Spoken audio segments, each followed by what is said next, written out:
Welcome back student. हमारा आज का लेक्चर है कंपाउंड और मिक्सचर के बारे में। फर्स्ट ऑफ ऑल हम कंपाउंड को डिफाइन करते हैं कि कंपाउंड क्या होता है। कंपाउंड कंपाउंड एक ऐसा सब्सटेंस होता है जब दो या दो से ज़्यादा एलिमेंट्स आपस में केमिकली रिएक्ट करते हैं तो एक न्यू सब्सटेंस बनता है, उसको हम कहते हैं कंपाउंड। ये जो एलिमेंट होते हैं ना, ये एलिमेंट एक फिक्स्ड रेशो के साथ ही कंबाइन होते हैं। ये कंपोनेंट जो कंपाउंड बनाते हैं इनकी एक खास प्रॉपर्टीज़ होती हैं। लेट सपोज ये मेरे पास एलिमेंट है दो, तो इनकी अपनी अपनी एक प्रॉपर्टीज़ है।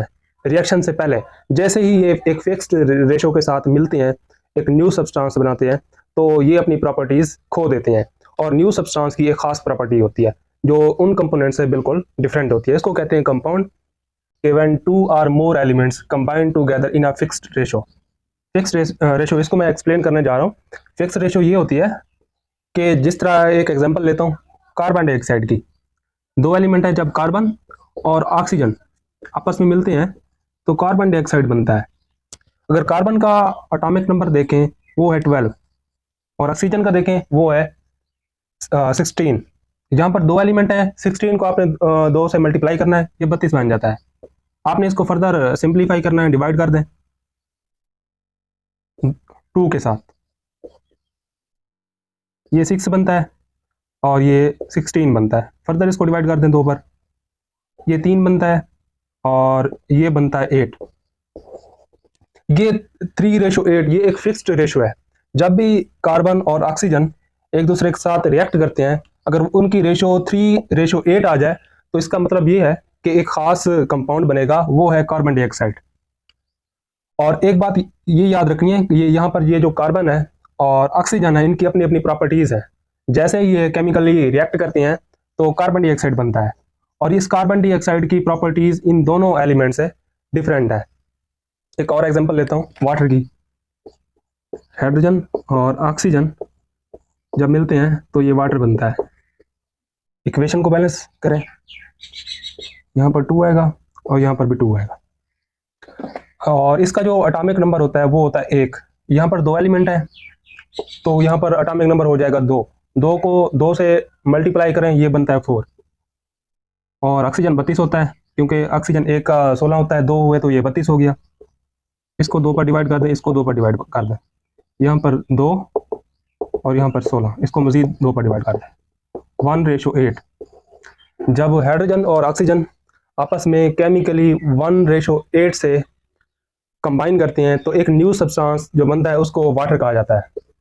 इसकी एक फिक्स्ड रेशो है 1:8, ये वाटर की एक रेशो है। तो इसलिए कहा गया है कि when two are more elements combine together in a fixed ratio, कि रेशो फिक्स्ड होनी चाहिए, they form a new substance called compound. A compound has different properties from the element it is being made. वही बात आ गई जो मैंने आपको explain कर दी कि ये जो एलिमेंट है इनकी प्रॉपर्टी अपनी अपनी होती है। जैसे ये रिएक्ट करके कंपाउंड बनाते हैं तो इनकी प्रॉपर्टीज डिसअपियर हो जाती है और एक न्यू सब्सटेंस जो बनता है उसकी प्रॉपर्टीज अपीयर हो जाती है। तो ये हो गया ओवरऑल हमारे पास कंपाउंड। कंपाउंड की क्लासिफिकेशन देखते हैं।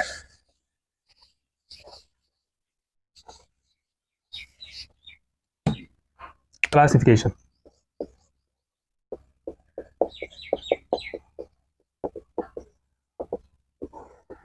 कंपाउंड को 2 पार्ट्स में क्लासिफाइड किया गया। एक आयोनिक कंपाउंड है, आयोनिक कंपाउंड,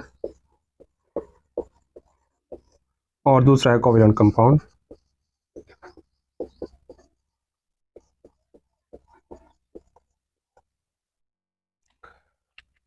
आयोनिक कंपाउंड एक ऐसा कंपाउंड होता है जब दो या दो से ज़्यादा एलिमेंट्स केमिकली रिएक्ट करते हैं तो उनके दरमियान जो इलेक्ट्रॉन्स होते हैं ना, वो इलेक्ट्रॉन एक एलिमेंट से दूसरे एलिमेंट में कंप्लीटली ट्रांसफ़र होता है, तो इसको कहते हैं आयोनिक कंपाउंड। लेट सपोज मेरे पास एलिमेंट है, ये ए एलिमेंट है, ये बी एलिमेंट है, तो ये आपस में केमिकली रिएक्ट करते हैं। एक मेटल है इसमें, दूसरी नॉन मेटल है। आपको पता है ये जो मेटल होते हैं ये मेटल इलेक्ट्रॉन को डोनेट करते हैं, तो ये यहाँ से जो इलेक्ट्रॉन है ना कंप्लीटली इस एलिमेंट के अंदर डोनेट हो जाते हैं। तो इसी नतीजे से जो हमारे पास बॉन्ड बनेगा इनके दरमियान वो होगा आयोनिक बॉन्ड, जो इलेक्ट्रॉन की कंप्लीट ट्रांसफर से बनता है। इसको डिफाइन करते हैं, a bond that is formed between two elements by complete transfer of electron. इसको कहते हैं आयोनिक बॉन्ड। आयोनिक बॉन्ड की एग्जांपल मैंने आपको समझा दी इन 2 मार्कर की। ये तो एक आम से एग्जांपल दी मैंने, तो इसी एग्जांपल को मतलब जो फुलफिल करती है एग्जांपल वो है NaCl। सोडियम मेटल है इसमें और क्लोरीन नॉन मेटल है। तो सोडियम अपना इलेक्ट्रॉन क्लोरीन को डोनेट करती है, तो ये इलेक्ट्रॉन कंप्लीटली क्लोरीन के पास चला जाता है, जो वहाँ पर इलेक्ट्रॉन की डेफिशिएंसी को पूरा करता है। तो वहाँ पर जो एक बॉन्ड बनता है सोडियम और क्लोरीन के इन बिटवीन, तो वो होता है हमारे पास आयोनिक बॉन्ड।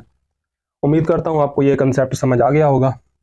फिर एक्सप्लेन करते हैं covalent bond.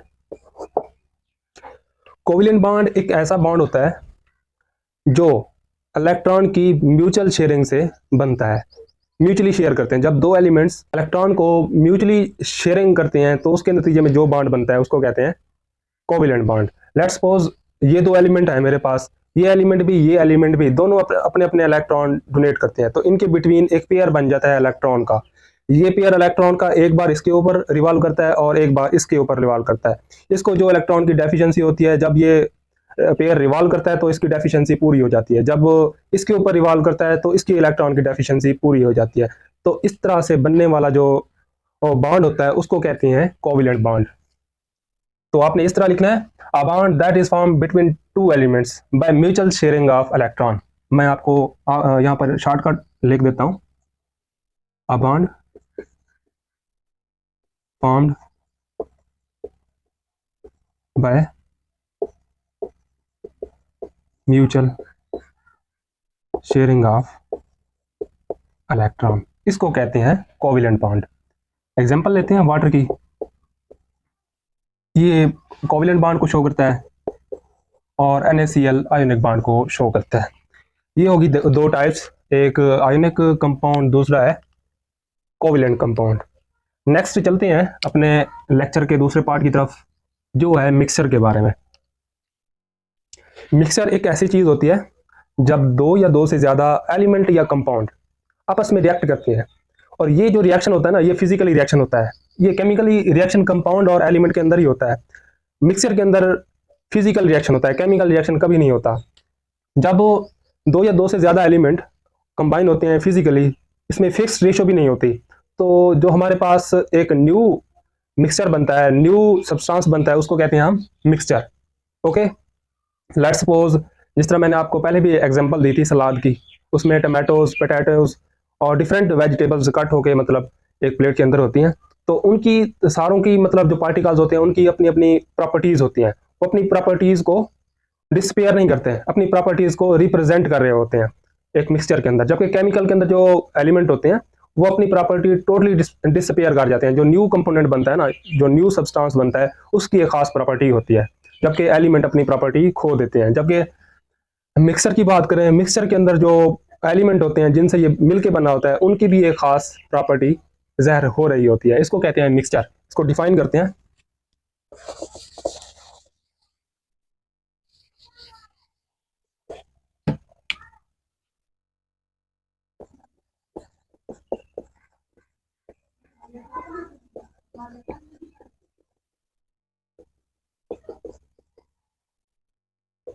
When 2 or more elements combine themselves physically, they form a new substance known as mixture। ये मिक्सचर की एक डेफिनेशन है। इसकी टाइप्स की तरफ चलते हैं। होमोजेनियस मिक्सचर,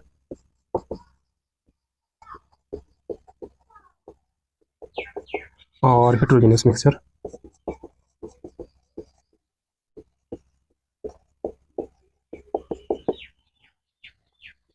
होमोजेनियस मिक्सचर एक ऐसा मिक्सचर होता है, होमो मीन सेम, ये नाम से ज़ाहिर है, होमो मीन सेम। इसमें जो पार्टिकल्स की जो कंपोजिशन होती है वो यूनिफॉर्म होती है थ्रू आउट द मिक्सचर।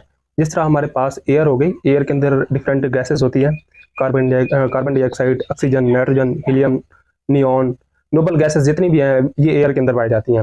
जिस तरह वाटर वेपर्स होगी, ये हमें नज़र नहीं आती क्योंकि ये यूनिफॉर्मली पूरे एटमॉस्फेयर के अंदर डिस्पर्स हुई होती हैं, इसलिए ये हमें नज़र नहीं आती। इनकी जो अज्जा की तरकीब होती है ना, वो एटमॉस्फेयर के अंदर यकसा होती है, यूनिफॉर्म होती है। इसको इसको इसलिए इसको कहते हैं होमोजीनियस मिक्सचर। हाँ, मिक्सचर हैविंग यूनिफॉर्म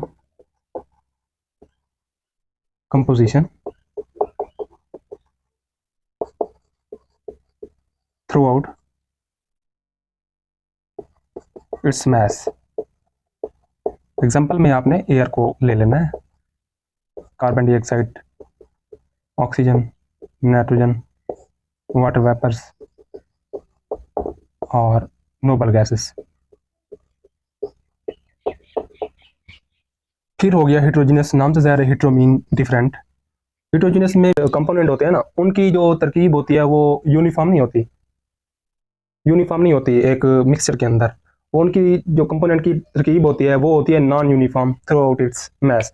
जिस तरह मैंने आपको सलाद की डेफिनेशन दी, उसके अंदर एक तो पार्टिकल नेकेड आई से भी नज़र आते हैं, जबकि होमोजीनियस मिक्सचर के अंदर जो पार्टिकल हैं वो हमें नेकेड आई से नज़र नहीं आता है, क्योंकि उनकी जो तरकीब होती है, उनकी कंपोजिशन होती है एटमॉस्फेयर के अंदर इक्वली और यूनिफॉर्मली डिस्पर्स होती है। जबकि हेट्रोजीनियस के अंदर जो पार्टिकल्स होते हैं उनका एक तो साइज लार्ज होता है और इनके कंपोजिशन भी नॉन यूनिफॉर्म होती है। इसको कहते हैं heterogeneous mixture. A mixture having non uniform composition. जिस तरह सलाद की एग्जांपल है साइल के अंदर डिफरेंट चीज़ें होती हैं, एक तो सैंड होती है, क्ले भी होती है इसके अंदर, कार्बोहाइड्रेट्स, मिनरल्स, लिपिड्स, इस तरह मतलब ये भी पाए जाते हैं। इसको कहते हैं सैंड। ये एक हेट्रोजेनस मिक्सचर की एक एग्जांपल है। और भी एक दो एग्जांपल हैं, जिस तरह मिल्क हो गया, मिल्क के अंदर वाटर होता है, शुगर होता है, कार्बन डाइऑक्साइड सॉरी कार्बोहाइड्रेट्स होता है और वाटर भी होता है। ये भी एक मिक्सचर की एग्जांपल है। फिर एक और एग्जांपल है जिसको ब्रास कहते हैं। ब्रास के अंदर जब जिंक और कॉपर कंबाइन होते हैं तो इसके नतीजे में जो हमारे पास एक अलॉय बनता है, एक मिक्सचर बनता है, उसको कहते हैं ब्रास। ओके, तो ये था हमारा आज का टॉपिक, और नेक्स्ट टॉपिक में देखेंगे हम कंपाउंड और मिक्सचर के दरमियान फ़र्क। अल्लाह हाफ़िज़।